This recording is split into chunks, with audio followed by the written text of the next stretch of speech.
মধ্যেই এবার দেশের বিভিন্ন অঞ্চলে দিনের শুরুতেই বৈরী আবহাওয়ার ইঙ্গিত দিয়েছে আবহাওয়া অধিদপ্তর।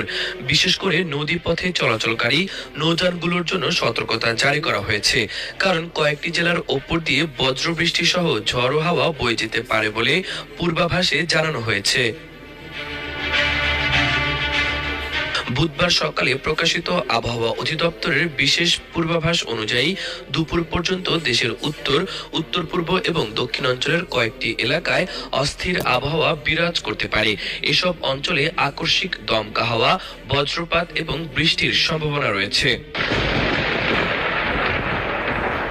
আবহাওয়ার পূর্বাভাসে বলা হয়েছে, ময়মনসিংহ, কুমিল্লা, নোয়াখালী, চট্টগ্রাম ও সিলেট অঞ্চলের ওপর দিয়ে পশ্চিম অথবা উত্তর পশ্চিম দিক থেকে ঘন্টায় ৪৫ থেকে ৬০ কিলোমিটার বেগে অস্থায়ীভাবে দমকা বা ঝড়ো হাওয়া বয়ে যেতে পারে।